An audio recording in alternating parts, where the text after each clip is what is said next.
정부가 남북 고위급 접촉 타결 이후 524 조치 해제 등에 대한 기대감이 고조되자 속도를 조절하는 분위기인데요. 반면 북한은 통일까지 언급하며 관계 전진을 촉구하는 모습입니다. 지성님 기자입니다.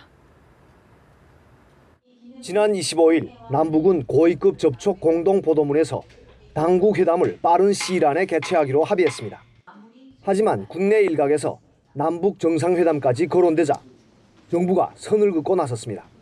현재 정상회담과 관련해서 진행되고 있는 내용은 없습니다. 특히 524 대북제재 조치 해제나 금강산 관광 재개 문제 등에 대해선 기존 입장에서 변화가 없다고 재차 강조했습니다. 524 조치는 우리 장병 46명의 목숨을 희생시킨 북한의 천안 폭침으로 비롯된 것이고, 그렇기 때문에 이거 역시 북한의 책임 있는 자세가 있어야 그 해제가 가능하다고 봅니다. 남북관계 진전을 위해서는 이산가족 상봉 등 북한의 진정성부터 먼저 확인해야 한다며 속도를 조절하는 겁니다. 반면 북한은 김양건 노동당 대남비서를 내세워 이산가족 상봉에 대한 언급 없이 남북관계의 빠른 진전만을 촉구했습니다. 북과 남은 대화와 협상을 통해 서로의 불신과 대결을 해소하고 대담하게 관계 개선의 길에 들어서야 한다. 천안함 폭침에 대한 우리 정부의 사과 요구를 의식한 듯한 발언도 나왔습니다. 북과 남은 더 이상 과거에 얽매이지 말고 멀리 앞을 내다보면서 남북이 최악의 충돌 상황은 피했지만 동상이몽에서도 벗어나야 진정한 대화의 장이 마련될 것이란 지적입니다. 연합뉴스TV 지성림입니다. 남북이 고위급 접촉에서 이산가족 상봉에 합의하면서 이산가족 문제에 대한 남북 간 협력이 확대될 것이라는 관측이 나옵니다. 이런 기대 속에 대한적십자사가 이산가족 6만여 명의 생사 확인 작업에 곧 착수한다는 소식입니다. 정영훈 기자입니다. 남북 고위급 접촉에서 우리 측 대표들은 북한의 지뢰도발 시인과 사과를 받아내는 것 다음으로 이산가족 상봉 문제를 중요한 의제로 내놨습니다. 특히 우리 대표들은 이산가족들의 생사 확인과 명단 교환에 대해서도 북측과 논의한 것으로 전해졌습니다. 이산가족 명단 교환은 박근혜 대통령이 광복 70주년 경축사에서 북한에 직접 제안했던 사안입니다. 6만여 명의 남한 이산가족 명단을 북한 측에 일괄 전달할 것입니다.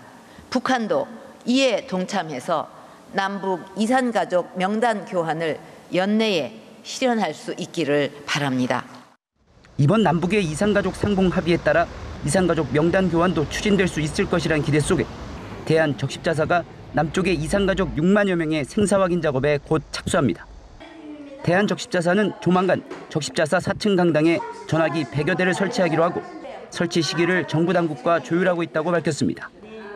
이곳에서 적십자 자원봉사자 등이 전화로 이산가족의 생사를 직접 확인하며 전화 확인이 어려우면 우편 등으로 확인할 예정입니다.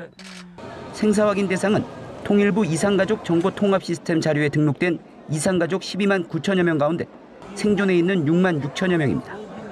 한편 대한적십자사는 남북이 합의한 추석 계기 이산가족 상봉 날짜와 관련해 10월 중순쯤 열릴 것으로 추정한다고 밝혔습니다. 연합뉴스TV 정영훈입니다. 홍영표 통일부 장관은 남북 정상회담 개최 가능성과 관련해 현재 정상회담에 대해 전혀 검토되고 있는 게 없다고 말했습니다. 홍 장관은 국회 외교통일위 현안 보고에서 정상회담은 지금 섣불리 말하기보다는 우선 남북 간 합의된 부분을 잘 이행하면서 그러한 조건을 만들어 나가는 게 중요하다며 이같이 밝혔습니다.